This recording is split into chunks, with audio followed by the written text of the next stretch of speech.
안녕하십니까. 김광수 소장입니다. 오늘은 2015년 새해 1월 달에 마지막 동영상을 촬영을 합니다. 주제는 주택 소유 및 주거 실태 현황에 관한 비교입니다. 이제 새해 첫 번째 동영상은 송구영신의 인사 말씀으로 이제 연구소 내부 관계자들하고 이렇게 간단한 대담을 보내드렸고요. 두 번째 동영상은 노동 생산성에 관한 주제였습니다. 세 번째는 이제 1월 17일 대전에서 개최되는 워크샵을 이제 세 번째 동영상을 대체하는 걸로 했습니다. 1월 17일 날 워크샵에서 굉장히 많은 것들을 이야기를 하게 될 건데 상당히 빡세게 할 겁니다. 전국의 시민공부방에 참여하시는 시민 여러분들과 운영진 여러분들께서 바쁘시더라도 시간을 내서 워크숍에 참여해 보시기 바랍니다. 여러모로 많은 도움이 되실 거고, 또 이제 올해 새해에 이순신 프로젝트를 통해서 우리 20대, 30대, 40대 자식 세대로 세대 교체를 하는데 이제 첫 출발점이 되기도 합니다. 워크숍에 참여를 하셔서 이순신 프로젝트를 본격적으로 올해 궤도에 올려서 바람이 일도록 하기 위한 마음가짐을 같이 다지는 그런 장으로 이렇게 생각을 하시고 많이 참여를 하시기 바랍니다. 그러면 이제 이제 1월 네 번째 동영상의 주택 소유 및 주거 실태 현황에 관해서 말씀을 드려보도록 하겠습니다. 이미 이제 다들 아시겠지만 이 동영상 강의는 시민 공부방에서만 이렇게 상영이 됩니다. 시민 공부방에 오신 분들만 보실 수 있도록 제작을 하고 있기 때문에 이 동영상이 외부에 유출되지 않도록 운영진 여러분께서는 각별한 좀 주의를 해주시면 감사하겠습니다. 보통 이제 강의는 동영상 강의는 서서 시민 공부방에 제가 직접 가서 서서 이렇게 촬영을 했는데 올해 첫 번째 동영상은 연구소 회의실에서 앉아서 이렇게 합니다. 그러다 보니까 여러 가지로 조금 익숙치 않은 것도 있고 앉아서 또 말씀을 드리다 보니까 좀 어색한 것도 있고 좀 그런 것 같습니다. 그래서 뭐 익숙해지면 또 자연스러워질 거라고 생각을 합니다. 이제 지금까지 작년 9월부터 이제 시민공부방 동영상을 시작을 한 걸로 기억을 하는데요. 전체적으로 그래서 이제 9월, 10월, 11월, 12월, 9월이었던가요? 10월부터였던가요? 오늘 벌써 20회가 돼야 되는데 지금 1월달이 20회면 작년 10월부터 시작을 했겠네요. 10월, 11월, 12월, 1월에서 이제 4달째가 되고 있는데 5달째군요. 한 달에 4번이니까. 그러면 9월부터 했겠네요. 저희가 9월, 10월, 11월, 12월, 이제 올해 1월. 그래서 한 달에 4편씩 해서 5번 했으니까 지금 이제 20회 동영상이 되는 겁니다. 20회 동영상을 해오는 가운데 부동산에 관해서는 한 번도 없었던 걸로 기억을 합니다. 부동산에 관해서는 이제 이번이 시민공부방 동영상 중에서는 처음이 아닐까 싶은데요. 그래서 이 동영상 주제로 하시는 공부방은 아무래도 이제 여전히 아직도 부동산에 대해서 관심이 있으신 분들이 계시기 때문에 홍보 자료로도 좀 적극 활용하시면 도움이 되지 않을까 생각을 합니다. 자, 그러면 본격적으로 이제 주택 소유와 이제 주거 형태에 대한 이제 비교를 한번 해보겠습니다.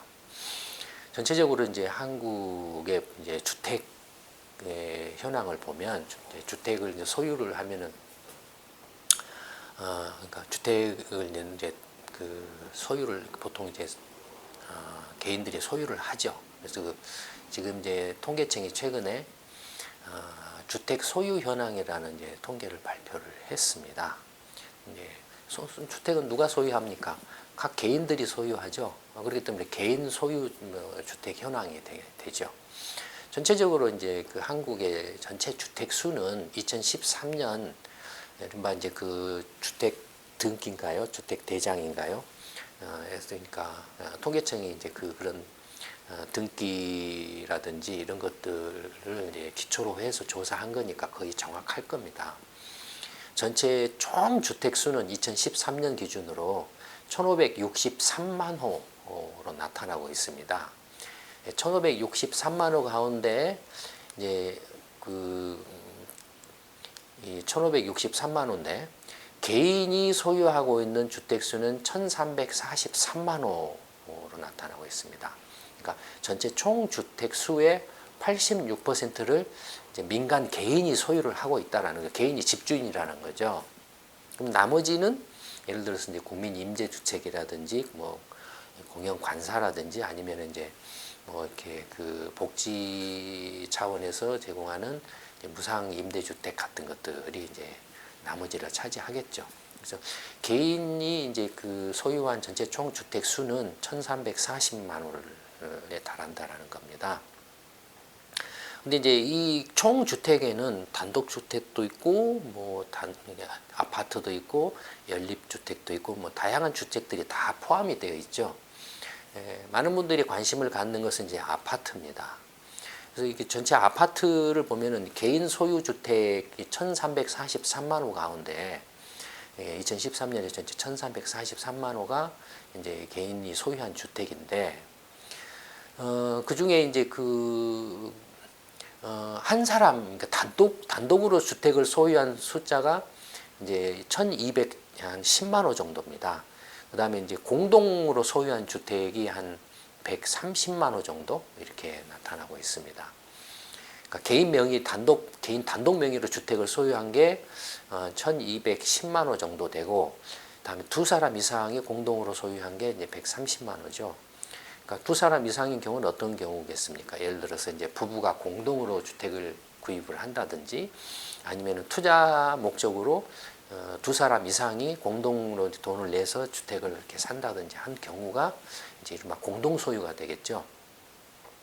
그런데 이렇게 이제 전체 그 개인이 소유한 주택이 1,343만 호 가운데 아파트를 개인이 소유한 그 수는 765만 호로 나타나고 있습니다. 2013년에.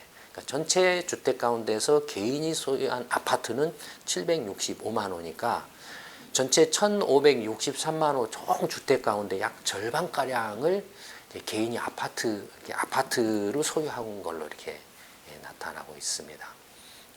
근데 그 아파트 중에도 단독으로 소유한 것이 690만 호 정도, 두 사람 이상의 공동 소유로 한 것이 76만 호. 그러니까 거의 아파트는 단독 소유를 하고 있다라는 거죠. 단독 소유를 대부분이 단독 소유라고 하면 전부 아파트를 이렇게 한 채 사가지고 자기가 그 아파트에 산다라고 치면 대부분의 아파트는 자가 거주자가 되겠죠. 근데 실제하고는 좀 뭔가 이렇게 잘 맞지 않는 느낌이 드실 겁니다. 그건 이제 뒷부분에서 말씀을 드리도록 하겠습니다. 어쨌든 이제 아파트가 전체 그 주택에 개인이 소유한 아파트가 765만 호 있다라는 겁니다. 뒤에 나오겠지만 전체 아파트 수는 830만 호를 넘습니다. 830만 호 가운데 아까 말씀드렸던 국민 임대주택 아파트라든지 국민 임대 아파트라든지 뭐 이런 복지 목적의 어떤 그 무상 임대 아파트라든지 뭐 이런 것들이 이제 포함이 되어 있죠. 그 830만 호 가운데 개인이 이제 그 자기 명의로 소유한 게 765만 호다라는 겁니다. 근데 그 765만 호는 전체 총 주택의 절반가량에 해당한다라는 거죠. 그러니까 한국의 주거 문화, 주거 형태로 보면은 그러니까 아파트가 전체 주택의 절반 이상, 절반을 약간 넘는 뭐 그런 정도라는 거죠. 그 다음에 이제 그 아파트 주택을 소유하는데 어떤 사람들이 어느 지역에 사는 사람들이 주택을 소유하느냐를 이렇게 살펴보면, 근데 이제 그 전체 주택이 아까 개인이 소유한 주택이 1,340만 호라고 했는데, 동일 지역에 거주한 사람이 소유한 게 1,160만 호에 달합니다.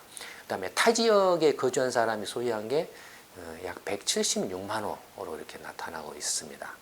그러니까 거의 그 개인이 소유한 주택 중에 86%가 동일 지역에 거주한 사람이 주택을 이렇게 소유를 하고 있고, 외지 사람이 우리 지역에 와서 소유한 게 대체적으로 한 14% 정도 된다라고 이렇게 보시면 되겠습니다. 물론 지역에 따라서 약간의 편차는 있습니다만, 지역별 편차는 그렇게 크게 중요한 건 아니니까 전체적으로 보면은 이런 구조고, 지역별로도 거의 비슷비슷한 모습을 보이고 있습니다. 그 다음에 이제 연령대별로 주택을 소유한 그 상황을 살펴보면, 보시는 것처럼 이 도표에서 보시는 것처럼 2013년 기준으로 봤을 때 50대가 가장 많고 50대하고 40대가 거의 비슷한데 50대하고 40대가 가장 많이 주택을 소유를 하고 있습니다. 그 다음에 이제 60대, 30대, 70대 이런 순으로 나타나고 있죠. 그러니까 전체적으로 보면은 40대와 50대와 40대가 전체 지금 개인 소유 주택의 절반 이상인 52%를 소유를 하고 있습니다. 그러니까 40대, 50대면 이미 이제 결혼해가지고 가정을 꾸리는 가장 세대들이죠. 이 사람들이 주택의 절반 약간 넘는 수준을 소유를 하고 있고, 그 다음에 이제 그 나이가 많으신 60대 이상의 분들도 31%의 주택을 소유하고 있습니다. 384만 명이 이제 주택을 소유를 하고 있는 거죠. 그러니까 나이 드신 분들이 상당히 주택을 많이 지금 소유를 하고 있는 셈입니다. 전체적으로 보면은 인구 이제 비중으로 보면은 60세 이상의 인구가 지금 전체 인구의, 제가 숫자를 정확하게 기억을 못 합니다만은 13%, 14%인가 그렇게 되지 않나 싶네요. 그러면은 전체 인구의 13%, 14%인 60대 이상이 개인 전체 주택 개인 소유 주택의 30% 이상을 소유하고 있다라는 것은 60대 이상의 주택을 상당히 많이 소유하고 있다라는 걸 이렇게 의미를 하죠. 그 인구 수에 비하면 굉장히 60대 이상의 주택을 많이 소유를 하고 있다라는 겁니다. 아마 예전 같았으면 60대 이상은 다 이제 부모들이고 자식이 결혼해서 분가해서 사는 그런 이제 연령대니까, 예전 같았으면 자식들한테 아마 집이나 이런 걸 물려줬을지도 모릅니다. 근데 세상이 하도 이제 각박하고 험하게 변해가지고 부모가 자식을 못 믿어요. 부모가 자식을 못 믿어서 자식한테 집을 명의를 이전을 해줄 수가 없어요. 내가 곧 죽기 직전까지는 안 물려줘요. 집을 이렇게 자식한테 물려주는 순간 찬밥신세가 될지도 모른다는 거죠. 부모 자식 간에도 이렇게 돼버렸어요. 이미 세상이. 이건 상당히 문제죠. 근데 어쨌든 지금 이제 그 주택을 연령대별로 소유한 현황을 보면 보신 것처럼 50대와 40대가 전체의 절반 이상을 차지를 하고 있고, 그다음에 60대 이상이 30%를 넘습니다. 그래서 40대 이상이 전체 80% 이상을 넘고 있으니까 20대, 30대가 거의 집을 못 갖고 있다라는 거죠. 물론 이제 20대, 30대가 돈을 벌어서 이렇게 저축하기에는 아직 시간이 굉장히 짧은 기간이지만, 또 상대적으로 말하면은 20대, 30대가 집을 사기에는 집값이 너무 비싸다라는 거죠. 예를 들어서 이제 25살에 취직을 했다라고 치면 15년 동안 일을 해도 집을 사기가 어렵다라는 거고, 30살에 취직을 해서 돈을 벌기 시작한다고 하면은 10년 동안 취직해서 돈을 벌어도 집을 사기 힘들다라는 걸 말을 하죠. 어쨌든 지금 이제 연령대별로 이렇게 나타나고 있습니다.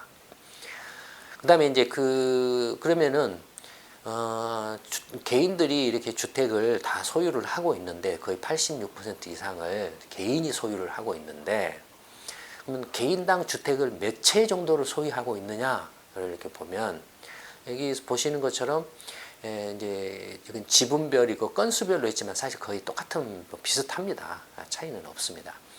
전체적으로 보면은 한 채 이하를 갖고 있는 게 거의 대부분입니다. 그러니까 개인이 소유한 주택 가운데 한 채를 소유하고 있다라는 개인이 87%죠. 그 다음에 두 채 이상은 이제 한 13% 정도입니다. 그러니까 거의 대체적으로 보면은 개인이 주택을 소유하는데 한 채 정도 가지고 있다라고 이렇게 이제 보시면 되겠습니다.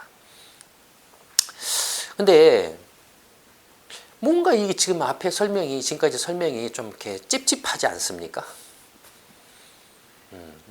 지금 앞에 설명으로는 개인들이 주택을 굉장히 많이 소유를 대부분이 이제 개인 차원에서 전체 집이 이제 1,560만 호가 되고 그 중에 이제 개인 명의로 소유한 게 1,340만 호고 대부분이 또 한 채 정도씩 가지고 있어서 전부 이른바 자기 집에 살고 있다라는 그런 느낌을 받지 않습니까? 지금 앞에 통계로 보면은 전세나 월세나 집 없는 사람은 거의 없는 그런 느낌을 받지 않습니까? 그렇죠. 근데 이게 뭔가 좀 실제 현실하고는 안 맞다라는 느낌이 들죠. 그 이유를 이제 한번 살펴보면 그 이유를 첫 번째는 이제 먼저 만약에 이렇게 앞에서 설명했던 것처럼 각 개인들이 전부 적어도 대부분이 한 100명 중에 90명 가까이는 다 한 채씩 자기 집을 갖고 있다. 이런 이제 통계거든요. 지금 앞에까지 통계는 100명 중에 한 90명 가까이는 전부 한 채씩을 가지고 있다. 만약에 그렇다라고 하면 이명박 씨 때나 지금 박근혜 씨 때나 이렇게 이제 뭐 최경환 씨나 이런 사람들이 빚내서 집 사라 이렇게 백날 떠들어봐야 이미 다 한 채씩 집을 갖고 있는 상태니까 소용이 없죠. 집 가지고 있는데 굳이 빚내 가지고 집 살 이유가 없잖아요. 그렇죠. 그러니까 만약에 정말로 앞에 주택 소유 현황 통계대로라고 한다라면 이미 한국은 주택 걱정을 안 해도 되는 상황이죠. 이미 대부분의 사람들이 한 채씩 자기 집을 갖고 있기 때문에 앞에서 이제 건너뛰었습니다만 전체 예컨대 이제 맨 앞에서 주택 소유 현황을 보면 예컨대 이제 전체 주민등록상의 세대 등록된 세대수는 한 1,700만 세대가 넘습니다. 근데 집은 지금 1,563만 호가 있어요. 전체 집은. 그러면은 주민등록상의 세대수보다 집이 약간 모자라긴 하죠.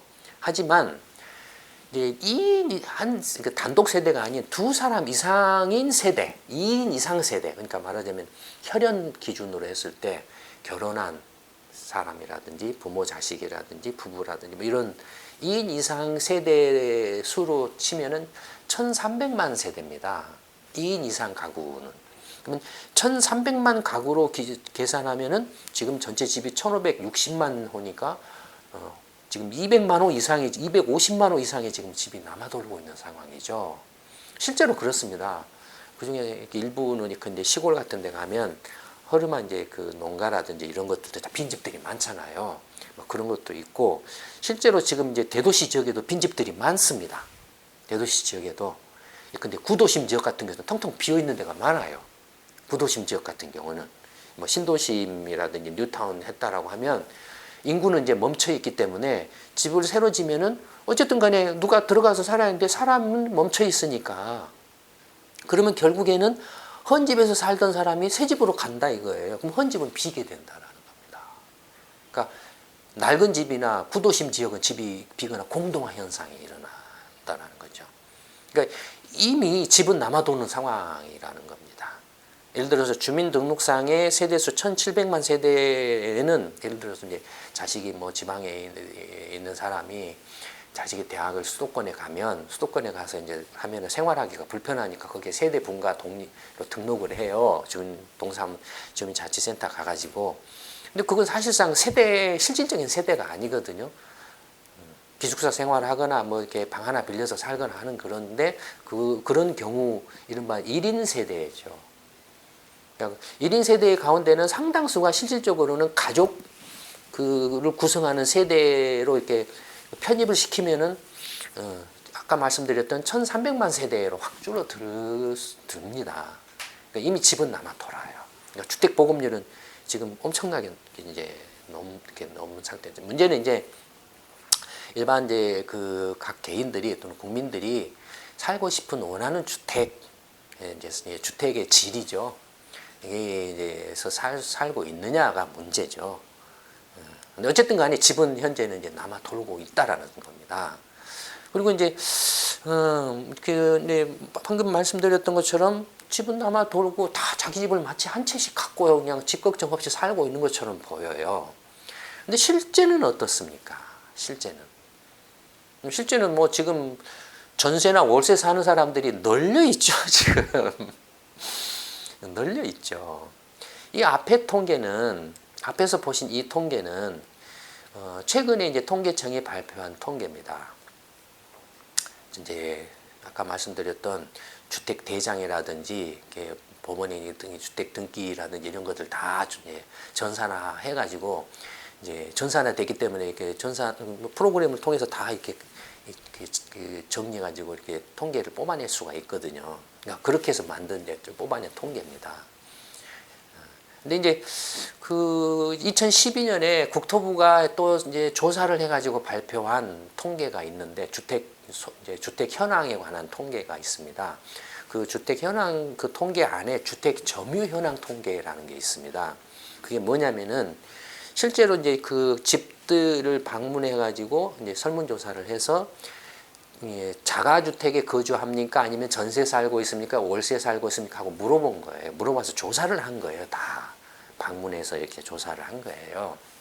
그 조사 결과를 보면 이 도표 이제 이 표에 보시는 것처럼 전체 가구 수는 1,773만 가구입니다. 이게 이제 주민등록상의 가구입니다. 아까 말씀드린 주민등록상의 가구입니다. 그러니까 2인 이상 세대로 하면은 1,300만 가구로 축 줄어들어요. 근데 어쨌든 간에 1,773만 가구를 기준으로 해서 이제 주택 그 점유 현황을 조사를 해봤더니 자기가 소유한 자기 집에 살고 있는 자가 거주자가 935만 호.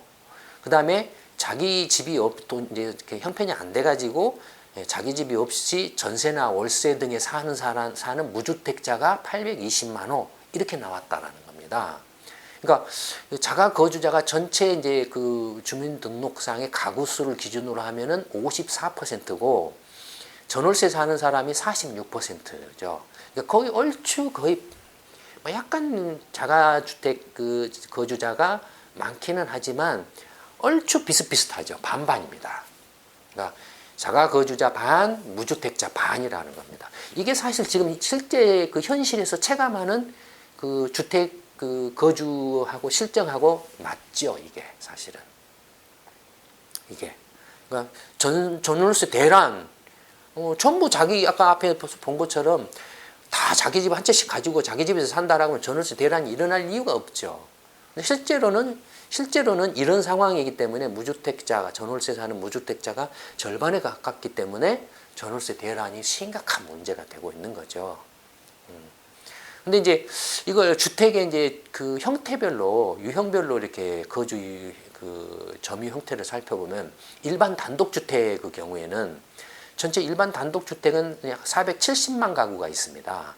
그러니까 그냥 뭐 마당에 있는 집이라든지 뭐 이런 거죠. 아니면 일반 단독주택 말 그대로인데 그 거주 점유 형태를 보면 일반 단독주택의 경우는 자가 거주자가 전체 74% 그러니까 4분의 3이 자기 집에서 자기가 사는 그 사람이 일반 단독주택의 경우에는 일반 단독주택의 전세나 월세를 사는 사람은 약 25%밖에 안 된다는 겁니다. 그러니까 일반 단독주택은 대상 그 4분의 3이 거의 자기가 자기 집에 사는 사람 형태라는 겁니다. 세를 이렇게 단독주택을 온통 전세라든지 온통 월세를 주지 않아요. 아예 통째로 아파트처럼 주지를 않는다라는 겁니다. 단독주택은 대체적으로 이제 나이 드신 이제 분들이 이렇게 거주하시거나 아니면은 굉장히 이제 고급 주택, 부자인 사람들이 사는 경우에 단독주택에 살죠. 대체적으로 또 이 단독주택은 상당수가 집이 오래돼 있거나 이른바 이제 구도심 지역이나 이제 좀 지방 지역의 이런 단독주택, 낡은 주택들이 많이 있습니다. 이런 낡은 주택들의 경우에는 대부분이 이제 자가 거주를 하신다라는 거죠.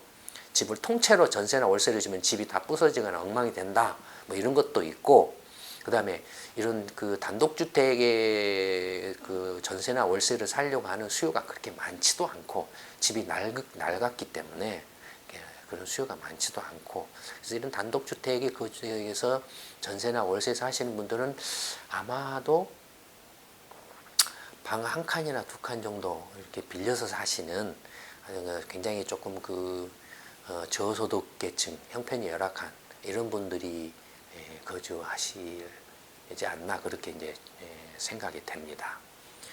이제 가장 관심 있는 아파트 경우를 살펴보면 아파트는 아까 말씀드렸던 것처럼 전체 831만 가구가 있습니다. 그러니까 전체 전국적으로 아파트가 831만 호가 있다라는 말하고 거의 같죠.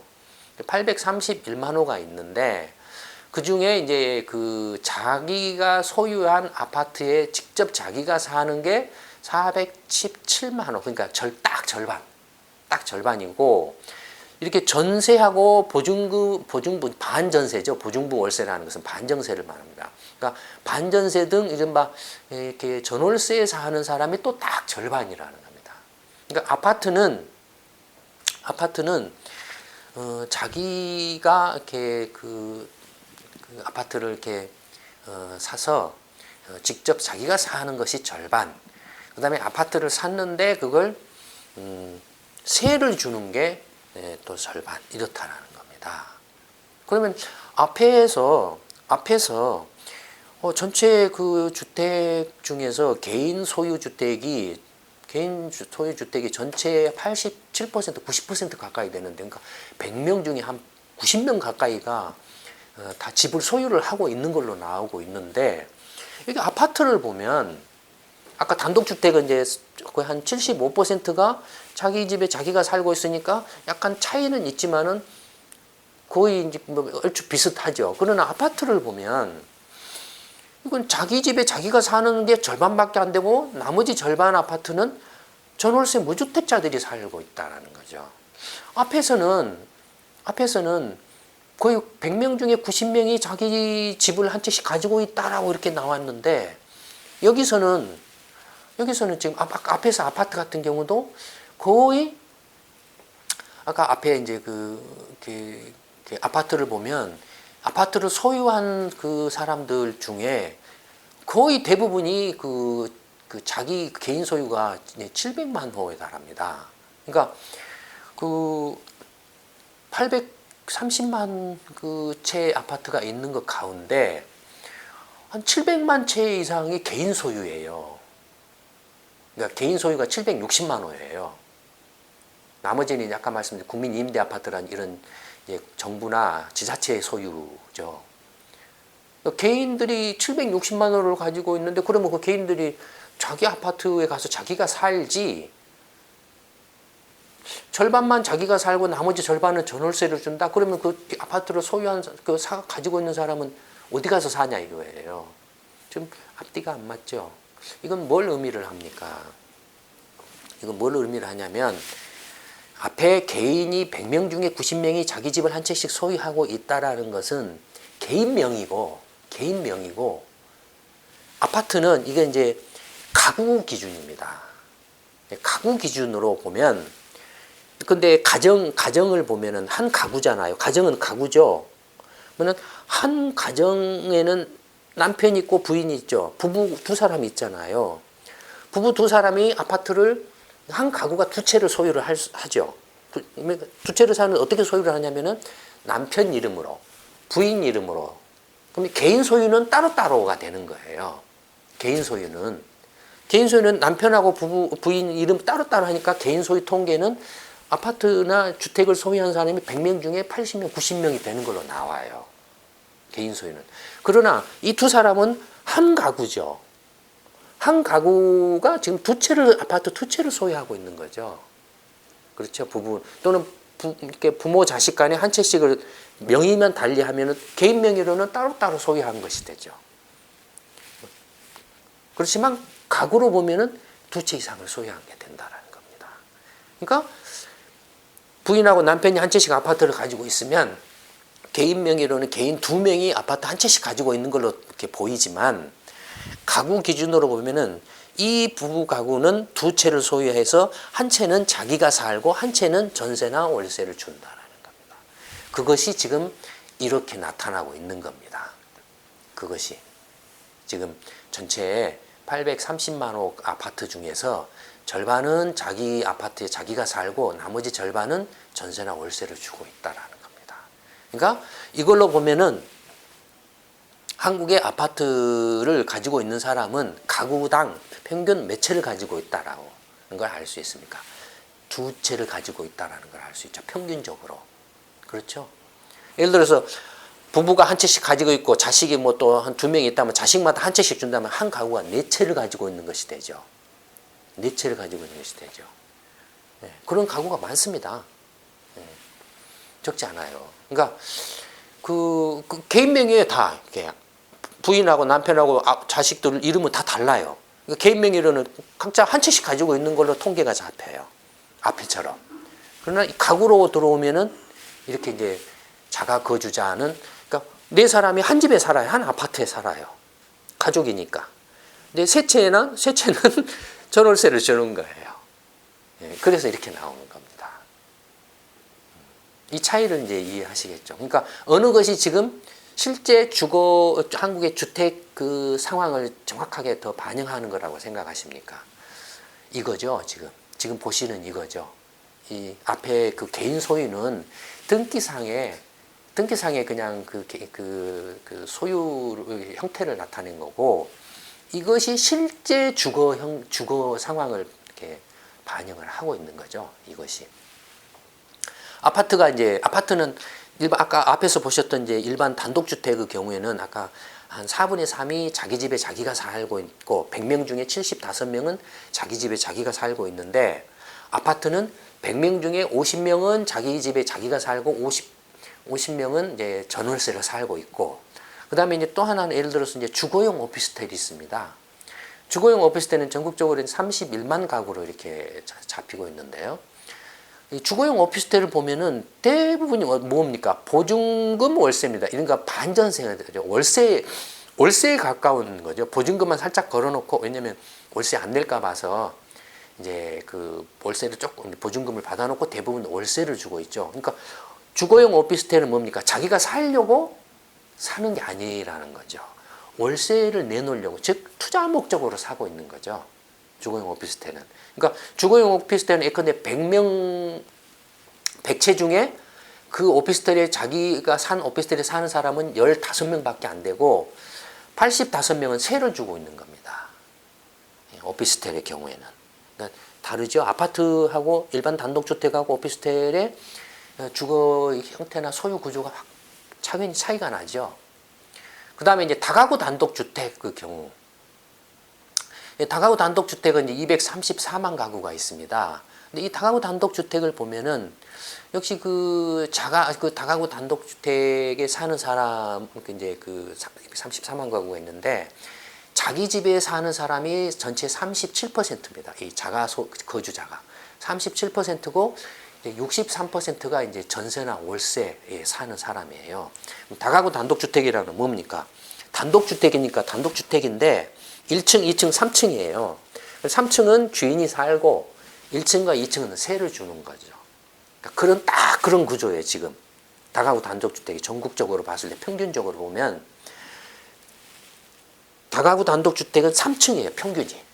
3층이고 그 3층에 이렇게 약 한 37% 정도, 그러니까 한 3분의 1가량이 자기 집에 자기가 살아요. 그러니까 3층에 주인이 살아요.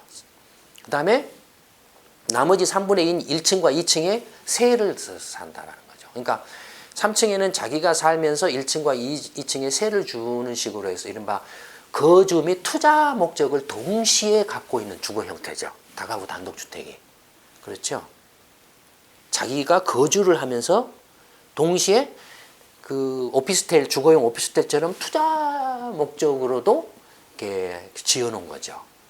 이게 다가구 단독주택이고, 연립 다세대 주택, 연립주택이나 다세대 주택은 아파트하고 다가구 단독주택의 중간 형태라고 이렇게 보시면 되죠. 이건 아파트도 아니고 그렇다고 단독주택도 아니에요. 그러니까 연립주택이니까 뭐 건물이 한 동, 두 동, 뭐 세 동 이렇게 있겠죠. 다세대니까 그다음에 이제 그 안에 뭐 여러 가구가 있겠죠. 그러니까 아파트처럼 대규모로 막 뭐 여러 개 동을 막 대규모로 짓지는 못하고 땅도 작기 때문에 대신에 건물을 한 두 동이나 뭐 세 동 정도 짓고 거기에 모양은 이제 아파트 비슷한 모양으로 이렇게 해놓고 하는 게 연립 다세대 주택에 가깝죠. 다가구 단독주택은 딱 한 채죠. 그냥 일반 단독주택처럼 한 채 3층짜리 딱 하나 지어놓고 하는 그런 구조죠. 근데 이것도 사실은 연립 다세대 주택도 그 거주 형태가 보시면은 자가 거주하고 전세 보증이 반반이에요. 전월세가 반반이에요. 그러니까 아파트에 가깝죠. 예, 연립 다세대 주택은. 아까 아파트가 자기가 사는 게 반, 100명 중에 절반이 자기 아파트에 살고 나머지는 전월세를 살고 있다 그랬잖아요. 연립 다세대도 이렇게 절반은 자기가 자기가 살면서 이제 세도 주고, 그 다음에 나머지 그 절반, 그러니까 전월세 이렇게 준다라는 거죠. 그러니까 연립 다세대 주택은 그 주거 점유 형태로 보면은 어느 쪽에 가깝냐면은 약간 아파트에 더 가까운 형태죠. 이 다가구 단독주택보다는 아파트에 약간 가까운 형태라는 걸 알 수가 있습니다. 이거 보시는 것처럼 이제 주택 유형에 따라서 그 거주 형태가 다르죠. 예. 거주 형태도 다르고 주택 가격의 차이가 있기 때문에 이제 당연히 소득 계층, 거주하는 소득 계층도 이렇게 차이가 나죠. 요컨대 전체를 이제 그 전체적으로 보면 아까 처음에 말씀드렸던 것처럼 개인의 주택 소유 형태로 보면 100명 중에 8, 90명은 다 주택을 한 채씩 가지고 있는 걸로 나타나고 있습니다. 개인 명의로 등기된 주택 등기된 그 등기부 등본을 이렇게 등본의 그 조사 이렇게 등기부 등본을 조사해서 이렇게 보면 100명 중에 한 90명 가까이는 다 자기 집을 한 채씩 가지고 있는 걸로 나타나고 있어요. 그런데 이게 가구당 한 채씩 가지고 있는 게 아니라 문제는 뭐냐면은 부부가 한 채씩 가지고서, 그러니까 가족 기준으로 하면은 한 가구가 두 채를 가지고 있는 그런 이제 형태라는 겁니다. 그러니까 개인 소유 명의로는 한 채씩 가지고 있는 것처럼 보이지만 실제로는 한 집당 평균 두 채씩을 보유해서 한 채는 자기가 살고 한 채는 세를 주고 있다라는 겁니다. 이게 지금 이제 한국의 주택 그 거주의 이제 소유 및 거주의 실제 모습입니다. 그러니까 집이 있는 사람은 평균 두 채를 가지고 있어요. 없는 사람은 없고, 전체 국민적의 절반가량은 집이 없어요. 집이 없고, 절반가량이 집을 가지고 있는데 이 절반가량이 평균 두 채를 가지고 있다는 겁니다. 근데 이 절반가량의 평균 두 채를 사실은 다 가지고 있지 않아요. 이미 그 전에도 말씀을 드렸지만 그 중에 딱 한 채만 가지고 있는 사람이 또 100명으로 치면 딱 한 채만 가지고 이렇게 사는 사람이 30명 있어요. 그러니까 전체 50명이 이제 평균 두 채를 가지고 있고 나머지 50명은 집이 없어요. 그러면 50명 중에도 어떻게 돼 있냐면은 30명은 딱 한 채만 가지고 그냥 자기 집에 살아요. 은행 빚을 내서 한 채 장만해서 살고 있든 어쨌든 간에 자기가 자기 집에 살아요. 그럼 나머지 이제 20명은 어떻게 되겠습니까? 20명이 자기가 사는 집 20채에다가 나머지 절반 50명, 집이 없는 사람 50명의 집을 20명이 다 가지고 있어요. 그러니까 실제로 집을 그러니까 자기가 자기 딱 한 채 가지고 사는 사람을 빼면 실제로 집을 가지고 있는 사람은 집을 이렇게 두 채 이상 가지고 있는 평균 몇 채를 가지고 있는 셈이 됩니까? 20명이 70채를 가지고 있는 셈이 되죠. 평균 3채 이상을 가지고 있는 거예요. 집을 가지고 있는 사람은 실제로 평균 3채 이상을 가지고 있어요. 평균 3채 이상을 가지고 있는데 이 다주택자에 대해서 과세를 안 하면 어떻게 하겠습니까? 말할 수 없는 불평등이죠. 조세의 형평성을 완전히 일그러뜨리는 거죠. 이렇게 고가의 그 투자 자산에 대해서 투자 수익을 이렇게 고가의 어떤 고액의 투자 수익을 목적으로 투자한 것에 대해서 과세를 안 한다? 이건 말도 안 되는 거죠. 한 채 가지고 사는 사람의 경우에 그냥 여기에 대해서는 과세를 하기가 힘들죠. 한 채 자기 집에서 사는 거, 물론 아주 이렇게 호화스러운 고급 주택의 경우에는 또 이렇게 과세를 해야 되죠. 그렇지 않습니까? 그러나, 근데, 한 채를 넘어서서 두 채, 세 채, 네 채 이상을 가지고 있는 경우에는 당연히 과세를 해야 되죠.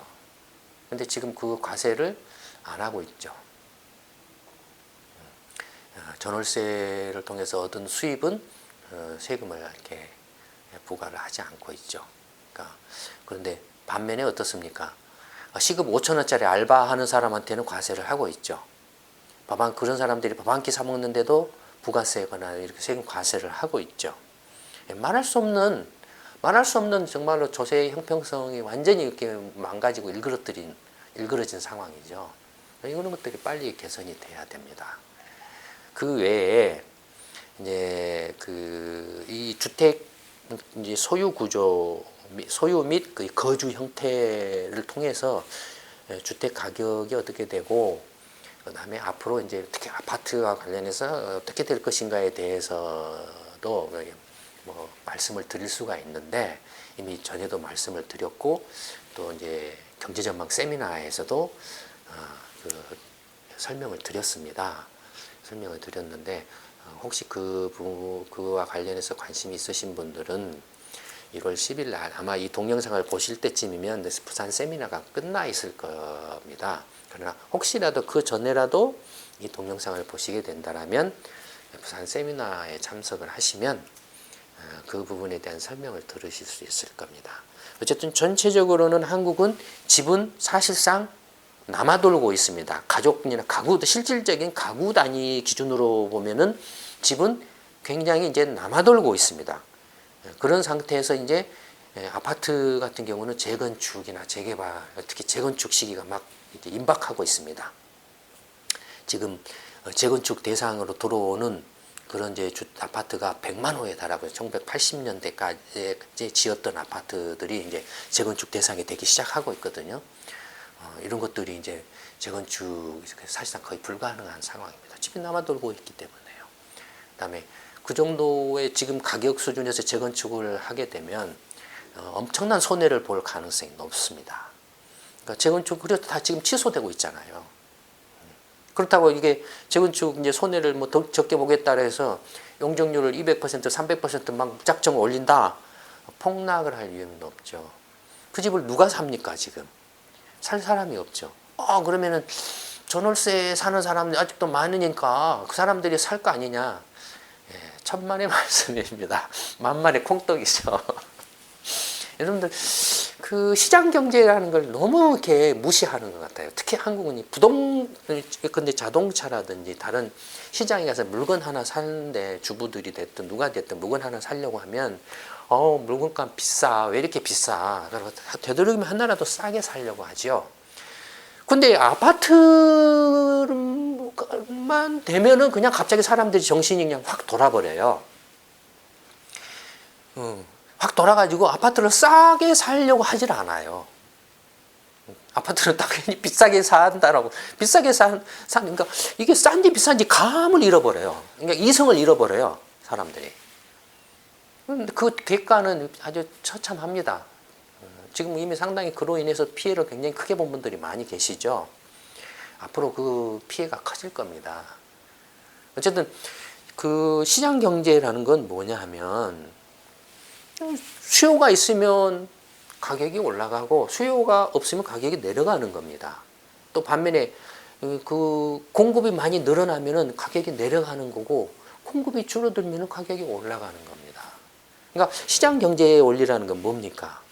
가격이 수요나 공급을 결정한다라는 거죠. 가격이. 그러면 지금 한국에는 가구의 절반에 해당하는 가구가 집이 없습니다. 집이 없다라는 건 뭘 의미합니까? 지금 이렇게 전월세 대란이나 뭐 해가지고 난리 법석인데, 에이, 더러워서라도 내가 집을 사지. 라고 해서 집을 살 수도 있잖아요. 그런데도 집을 못 사고 있는 이유가 뭐라고 생각하십니까? 돈이 없기 때문입니다. 이 돈이 없으니까 지금 이 이명박 씨나 이렇게 이명박 그 정권이나 박근혜 씨나 이렇게 지금 뭐 최경환 씨나 이 뭐 정부 관료나 새누리당이나 떠드는 게 뭡니까? 내가 빚 낼 수 있도록 이렇게 할 테니까 빚 내서 집 사세요. 뭐 이딴 소리 하고 있잖아요. 근데도 지금은 이제 빚을 내려고 해도 낼 수 있는 그런 형편이 못 됩니다. 지금 빚을 낼 수 있는 사람은 누굽니까? 다주택 소유자입니다. 그러니까 부동산 이제 부양책이라고 나오는 게 뭐냐면 다주택 소유자한테 집 더 사세요라는 정책을 내고 있죠, 지금. 그래서 아까 말씀드린 것처럼 전체 100가구 중에 50가구는 집이 없고 30가구는 그냥 딱 한 채 가지고 자기가 살고 있고 빚내서 살든 뭐 자기 돈으로 살고 있든 나머지 20가구가 집을 3채, 4채를 가지고 있어요. 이 가구가. 돈은 지금 이 가구밖에 없어요. 이 가구가 집을 아파트로 더 살려면 어떻게 해줘야 됩니까? 자기 가족은 한 채 살고 나머지 그 50채 세를 이 가구가 주잖아요. 50채를. 거기에 대해서 내가 전세든 월세든 이자나 은행 이자 소득이든 뭐든 세 수입, 전월세 수입에 대해서 내가 세금 안 매길게. 그런 이제 부양책을 하고 있는 겁니다. 제발 그거 많이 하세요. 저 반대 안 해요. 그런 정책은. 방금 전에 제가 조세 형평성을 깨트렸다라고 이렇게 비난을 했지만 역설적으로 말하면 돈 있는 사람한테 계속 아파트 비싸게 사게 하세요. 돈 있는 사람들 열심히 사세요. 사주세요. 그러면 전월세 대란 해결됩니다. 건설사들도 망하는 건설사들도 이렇게 살려낼 수 있어요. 돈 있는 사람들이 아파트 막 사주니까. 하세요. 그러니까 이건 뭡니까? 지금 말이 엉망인 거죠. 그러니까 지금 나라를 경영하는 경제를 운영하는 경제 정책이라는 게 지 멋대로 그냥 앞뒤 중구난방이죠. 한쪽 조세 형평성이나 공평 과세라는 관점에서는 개판이 되어 있고 또 한편에서는 이렇게 전체 100가구 중에 20가구가 아파트를 3채, 4채 가지고 있는데 이제 이 세대들에 대해서 돈이 있으니까 대출을 많이 해줄 수 있습니다. 빚내서 하세요. 모자라면. 그 다음에 전월세 세수입에 대해서 세금 안 매주게 과세 안 하겠습니다. 집 많이 사세요. 이렇게 하고 있다 이겁니다. 그러니까 후자로 치면은 반대할 이유가 없어요. 돈 있는 사람들이 집 많이 사는 건 나쁜 거 아니에요. 돈 없는 사람한테 빚내서 집 사라고 해도 살 수가 없어요. 형편이 안 되니까 은행 이자 갚을 형편도 안 되니까. 그래서 전자로 치면은 나라 경제 경영이 완전 개판인 거죠. 전자로 치면. 그 다음에 이제 저도 잠시 욱해서 이렇게 이야기를 했지만 어쨌든 간에 이 20가구가 아파트를 3채, 4채를 가지고 있는데 이 20가구한테 세금, 전월세 수입 세금 안 매겨줄 테니까 집 많이 사세요 하는 것도 미친놈이죠. 이 사람들한테는 다 피박사라는 이야기거든요. 여러분들 조심하세요. 집 여러 채 가지고 있는 분들 조심하세요. 완전히 피박습니다. 그러니까 세금 깎아줘봐야 그게 몇 푼을 깎겠습니까? 그러나 집값 떨어져 보세요. 몇 천만 원, 억 단위로 그냥 확확 날아갑니다. 확확 날아가요. 이미 이제 한국의 집값이 어느 정도까지 만약에 떨어진다라고 하면 어느 정도까지 떨어질 것인가에 대해서는 아까 전에도 말씀드렸던 것처럼 경제전망 세미나에서도 이미 여러 차례 작년부터 이렇게 설명을 해오고 이렇게 했고 올해도 이제 그와 관련해서 설명을 서울 세미나에서 했습니다. 부산 세미나에서도 이제 할 예정입니다만 할 겁니다만 또 그거 말고라도 미국이나 일본, 유럽, 한국하고 비교해 보면 미국은 한국 경제의 17배입니다. 일본은 한국 경제의 4배, 5배입니다. 경제 규모가 경제력이 훨씬 크죠. 그다음에 1인당 소득 평균 소득도 1인당 평균 GDP로 이렇게 비교를 해봐. 미국은 한국의 2배입니다. 일본도 한국보다 훨씬 높습니다. 그런데도 집값은 어떤 줄 아십니까? 미국의 신규 1가구 주택 이게 평균 가격이 3억 원입니다. 1가구 주택이 신규 새 집이 한국에서 3억 원으로 아파트를 살려면 어디 수도권 같으면은 30평짜리 사기 조금 힘들죠. 30평 지금 수도권이 서울을 제외한 경기 지역이 한 3억 원에서 4억 3억 5천만 원 정도가 아마 30평형대 새 아파트를 살 수 있는 가격일 겁니다. 아마 분양가가 그 정도 아마 되지 않을까 싶은데요.